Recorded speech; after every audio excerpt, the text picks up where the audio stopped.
Assalamu alaikum 10th class. Today our topic of biology lecture is function of the kidney.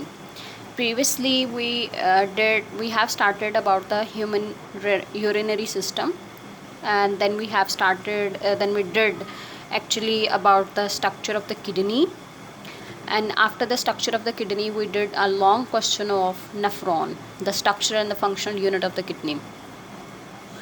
Now today our topic is the functioning of the kidney.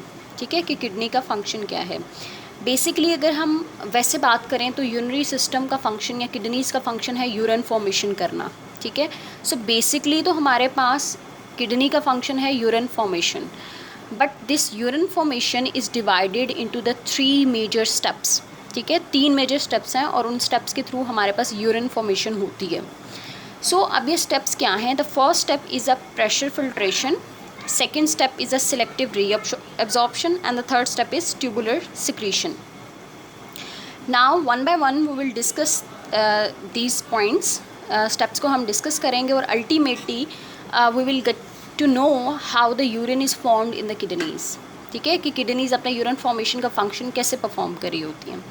So for this purpose, firstly we have to recall again the diagram or the structure of the nephron. ठीक है, previously structure of the nephron करवाने का सबसे major purpose भी यही था हमारे पास कि हम उसके पार्ट्स के बारे में जान सकें और अल्टीमेटली उन पार्ट्स के फंक्शंस के बारे में जान सकें. ठीक है, नाउ टुडे प्रीवियस लेक्चर में in the structure of the nephron we did actually just about the structure or the naming of the different parts of the nephron, but today we will do their function as well. ठीक है, so collectively the function of the nephron is the formation of the urine.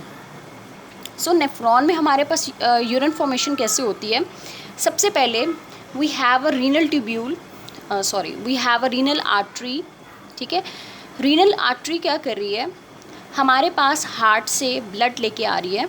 ठीक है, blood लेके enter कहाँ हो रही है, सबसे पहले इनटू द ग्लोमेरुलस. ठीक है, ग्लोमेरुलस मैंने आपको बोला था it's just a bed of the capillaries. ठीक है, हमारे कैपिलरीज का एक गुच्छा है. ठीक है, और कैपिलरीज की अगर हम 9th क्लास में हमने बात की थी बायो में कि capillaries are the single thin walled epithelial cell से मिलकर बनी होती है. ठीक है, इट मीन्स दैट, और हमारे पास जो एक्सचेंज ऑफ द मटीरियल है वो भी हमारे पास कैपिलरीज में होता है. If I draw the structure of the capillary, so एक सिंगल सेल कैपिलरी की स्ट्रक्चर है जिसमें छोटे छोटे से माइन्यूट पोर्स भी आपको नज़र आ रहे हैं. ठीक है, इट मीन्स दैट कि हमारे पास जो मटेरियल एक्सचेंज होना है वो यहाँ पे कैपिलरीज में ही होगा. आर्टरी या वेन में कोई मटेरियल चेंज नहीं होता. Exchange of the gases, exchange of the material, exchange of the food और यूरिया और एनीथिंग, हमारे पास जो भी ब्लड में चीज़ें एक्सचेंज होती है विद द टिश्यूज़ और द सेल्स, वो हमारे पास कैपिलरीज़ के थ्रू होती हैं. और कैपिलरीज़ में देखिए हमारे पास माइक्रोस्कोपिक गैप्स हैं जिनके थ्रू वो चीज़ें अंदर भी एंटर हो सकती हैं या बाहर भी जा सकती हैं. और अंदर या बाहर जाने के 3 प्रोसेसेस हैं जिसके थ्रू वो जा सकती हैं. The first process is a diffusion. ठीक है, कि डिफ्यूजन के थ्रू जो है वो चीज़ें इन या आउटसाइड मूव करती हैं. Second we have osmosis. ठीक है, ऑस्मोसिस है हमारे पास सेकेंड, जिसके थ्रू वाटर जो है वो इनसाइड और आउटसाइड द कैपिलरी मूव कर रहा है. And the third one we have that is active transport. ठीक है, ये तीनों चीज़ें हम 9th क्लास में बहुत क्लियरली सबको डिस्कस करके आ चुके हुए हैं. So hope you have recall them. ठीक है, यू रिमेंबर देम, और हमें यहाँ पे दोबारा से रिकॉल करने की ज़रूरत नहीं होगी. ठीक है, नाउ अगेन रीनल आर्टरी के थ्रू ब्लड कहाँ एंटर हुआ था, into the glomerulus. Glomerulus is actually the bed of the capillary. यहाँ पे क्या होगा, अब जो ब्लड लेके रीनल आर्टरी आ रही है उस ब्लड में क्या चीज़ें हैं. ठीक है, उस ब्लड में जो मेजर चीज़ें हमारे पास होती हैं वो क्या क्या हैं वो आपको डिस्कस करती हूँ मैं. सबसे पहले हमारे ब्लड में क्या होता है, हमारे ब्लड सेल्स होते हैं, हमारे पास प्लाज्मा है, हमारे पास उस ब्लड में ग्लूकोज है, हमारे पास उस ब्लड में वाटर है, हमारे पास उस ब्लड में सॉल्ट्स हैं, और एक और चीज़ है दैट इज़ यूरिया. टोटल बात करें तो हमारे पास टोटल कितनी 6 चीज़ें हैं जो ब्लड में एंटर्ड हैं, प्रेजेंट है हमारे पास. कहाँ पे, उस रीनल आर्टरी में जो कि ब्लड लेके आ रही है टुवर्ड्स द ग्लोमेरुलस। जैसे ही उसने ब्लड लेके आई है ग्लोमेरुलस में, अब क्योंकि ब्लड सेल्स का साइज़ बड़ा है, प्लाज्मा बी कैपिलरीज से जो है वो ट्रांसपोर्ट नहीं हो सकता, ना ही ब्लड सेल्स हो सकते हैं, ना ही प्लाज्मा हो सकता है।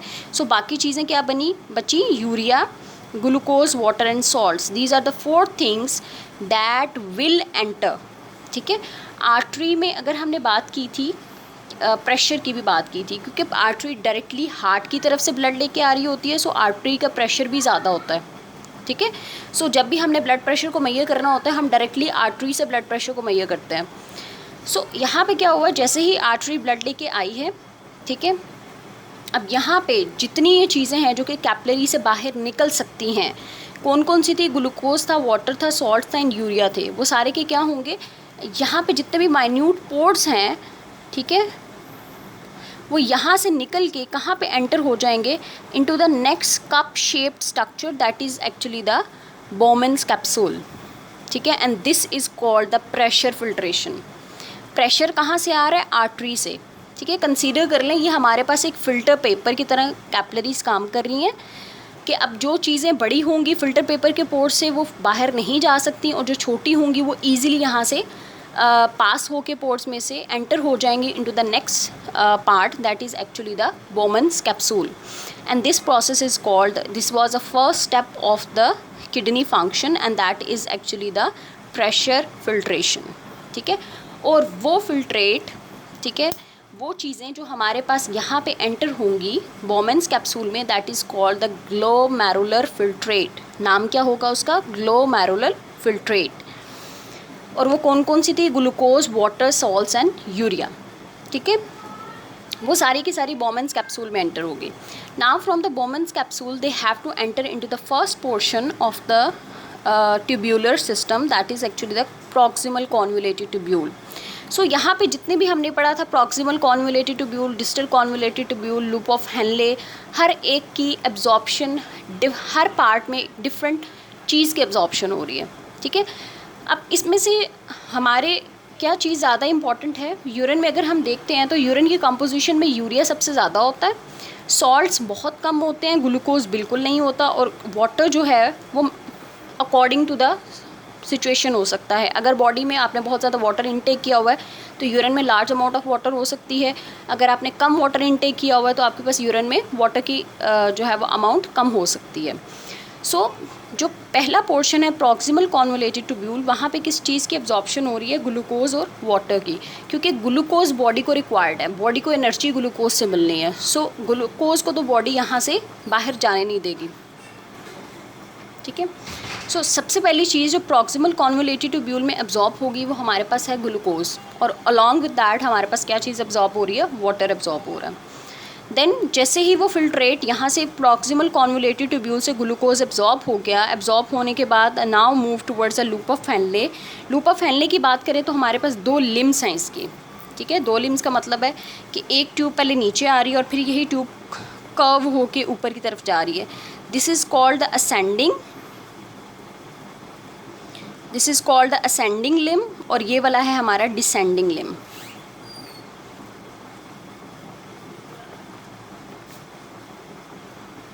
ठीक है, तो असेंडिंग लिम में क्या चीज़ एब्जॉर्ब हो रही है? हमारे पास वाटर की रीअब्जॉर्प्शन हो रही है, और डिसेंडिंग लिम में हमारे पास सॉल्ट्स की रीअब्जॉर्प्शन हो रही है। ठीक है, ग्लूकोज की रीअब्जॉर्प्शन हो गई कहाँ पे? प्रॉक्सिमल कॉन्वोलेटेड ट्यूब्यूल में। वाटर की रीअब्जॉर्प्शन हुई प्रॉक्सिमल में भी और ascending Liam of loop of Henley में भी। ठीक है, और डिसेंडिंग लिम में किस चीज़ की हो रही है? सॉल्ट्स की। अब इट मीन्स दैट कि जो चीज़ यहाँ पे एंटर हो रही है वो हमारे पास क्या होगी? ग्लूकोज तो नहीं होगा, उसमें लिटिल अमाउंट ऑफ वाटर होगी, सॉल्ट्स होंगे, और यूरिया की अमाउंट मैक्सिमम होगी। ठीक है, अब this is actually moving towards, this was actually the second step. ये हमारे पास दूसरा स्टेप था, that is the selective reabsorption, के प्रॉक्सिमल और distal convoluted tubule and loop of Henley में हर एक पार्ट पे डिफरेंट तरह की चीज़ें रीअब्जॉर्ब हो रही हैं। ठीक है, so this is called the selective reabsorption. Fine, अब रीअब्जॉर्ब कहाँ पे हो रही है? अगर हम इस चीज़ को क्लियरली देखें तो स्ट्रक्चर ऑफ द नेफ्रॉन में the whole proximal convoluted tubule is covered with the capillaries. पूरी की पूरी जो है वो कैपिलरी से कवर्ड है, ठीक है। तो कैपिलरीज में ही सारी चीज़ें दोबारा से क्या हो रही हैं, रीअब्जॉर्ब हो रही हैं। सो जैसे ही एंटर होंगे into the distal convoluted tubule, तो डिस्टल कॉन्वोलेटेड ट्यूब्यूल में अगेन वाटर जो है वो रीअब्जॉर्ब होगा। The reabsorption of the water depend upon the quantity of the water that is present in the body, कि हमारी बॉडी में कितना वाटर प्रेजेंट है, और सेकेंडली हमारी बॉडी की रिक्वायरमेंट क्या है वाटर की, ठीक है। उन दोनों की बेसिस के ऊपर हमारे पास वाटर की रीअब्जॉर्प्शन जो है वो डिपेंड कर रही है। फॉर एग्जांपल अगर हमने गर्मी है तो हम बहुत ज़्यादा वाटर इनटेक कर रहे होते हैं, ठीक है, लेकिन फिर भी हमारे यूरिन में वाटर की क्वांटिटी कम होती है बिकॉज बॉडी को ज़्यादा वाटर रिक्वायर्ड है, स्वेटनिंग का प्रोसेस भी हो रहा है। तो यहाँ पे वाटर तो रीअब्जॉर्ब होगा, लेकिन वो वाटर एक बहुत ही लो क्वांटिटी में रीअब्जॉर्ब होगा, ठीक है। सो हमारे पास क्या हुआ, प्रॉक्सिमल कॉन्वोलेटेड ट्यूब्यूल में ग्लूकोज और वाटर रीअब्जॉर्ब हुआ, असेंडिंग लिम्ब में वाटर रीअब्जॉर्ब हुआ, डिसेंडिंग लिम्ब में सॉल्ट रीअब्जॉर्ब हुए। सॉल्ट्स को हमेशा हम एक्टिव ट्रांसपोर्ट के थ्रू रीअब्जॉर्ब करते हैं, वाटर को हमेशा हम ऑस्मोसिस के थ्रू रीअब्जॉर्ब कर रहे हैं, और डिस्टल कॉन्वोलेटेड ट्यूब्यूल में अगेन ऑस्मोसिस के थ्रू हम वाटर को रीअब्जॉर्ब कर रहे हैं, ठीक है। टिल दैट कि जब हमारे पास यहाँ पे फिल्ट्रेट एंटर हो रहा है इनटू द कलेक्टिंग डक्ट, तो उसमें सबसे ज़्यादा ये डिस्टल कॉन्वोलेटेड ट्यूब्यूल में जो चीज़ है वो सबसे ज़्यादा कौन सी है, यूरिया प्रेजेंट है और वाटर प्रेजेंट है। अब इसमें क्या होगा, यूरिन की हमारी एक सेट पीएच है, ठीक है, दैट इज़ 7.3 to 7.5, ठीक है, अल्कलाइन मीडियम में आती है, मतलब स्लाइटली अल्कलाइन है। अब इस चीज़ को हमें मेंटेन भी करना है, ठीक है, हमारे यूरिन की जो पीएच है हमें उसे मेंटेन भी करना है। अगर ऐसा होगा तो सॉल्ट्स जब बहुत ज़्यादा कम होंगे तो हमारी पीएच बहुत लो हो जाएगी, यूरिन एसिडिक हो जाएगा। तो इट मीन्स दैट कि उस पीएच को मेंटेन करने के लिए we have to release something, ठीक है, हमें यूरिन में कोई ना कोई ऐसी चीज़ें रिलीज़ आउट करनी है सो दैट कि हमारी पीएच मेंटेन हो जाए। And the third step is called tubular secretion, यानी हमारी इस ट्यूबुलर पार्ट में सिक्रीशंस भी ऐड होंगी। अब वो कौन कौन सी सिक्रीशंस होती हैं, और वो सिक्रीशंस कौन सी हैं, वो आइंस होते हैं कुछ, वो हमारी क्रेटिनिन हो सकता है, यूरिया हो सकता है। ये सारी चीज़ें हम अपने यूरिन में क्या करते हैं, रिलीज़ आउट करते हैं खुद से, बॉडी यानी नेफ्रॉन खुद से करता है सो दैट कि हम अपनी जो यूरिन की पीएच है उसको जो है वो मेंटेन कर सकें। जैसे ही ये तमाम स्टेप हो जाते हैं, प्रेशर फिल्ट्रेशन भी हो गया, सेलेक्टिव रीअब्जॉर्प्शन भी हो गया, and the third one is a tubular secretion, the all three done, ठीक है। इस पूरी डायग्राम में you have to do this diagram, आप ये वाली डायग्राम भी ड्रॉ कर सकते हैं, the diagram which I have shown in this page, आप ये डायग्राम भी ड्रॉ कर सकते हैं। It's up to you class, ठीक है, आप जिस चीज़ के साथ ज़्यादा फ्री हैंडली कंफर्टेबल हैं आप उस डायग्राम को लेके चलेंगे। ओके, जैसे ही हमारे पास क्या होता है कि यूरिन फॉर्मेशन एंटर होगी, यूरिन बन गया और वो कलेक्टिंग डक्ट में एंटर हो गया, ठीक है, यहाँ से भी कलेक्टिंग डक्ट में एंटर हो गया, यहाँ से भी कलेक्टिंग डक्ट में एंटर हो गया, और हमें पता है सारी collecting ducts ultimately renal pelvis में जाके क्या करती हैं, कंबाइन होती हैं और एक यूरिटर बना देती हैं। सो कलेक्टिंग डक्ट्स ने सारा यूरिन कलेक्ट किया और रीनल पेल्विस ने, ठीक है, रीनल पेल्विस के पार्ट पे जाके सारी आपस में मिल गई हैं गोल्डन ट्यूब्स, और इन्होंने क्या बना दिया, यूरिटर बना दिया, ठीक है। और यूरिटर क्या करेगा, यूरिटर ने क्या करना है, यूरिन किडनी से लेके वो कहाँ पे आ गया, इन द यूरिनरी ब्लैडर, और यूरिथ्रा के थ्रू वहाँ से हम बॉडी से रिलीज़ आउट कर देंगे। Class this is very important long question, ठीक है, very very important for the board point of view, and this is your long question. So ये आपको लर्न करना है and you have to draw the diagram with it, it's must. Okay class, thank you, अल्लाह हाफिज़।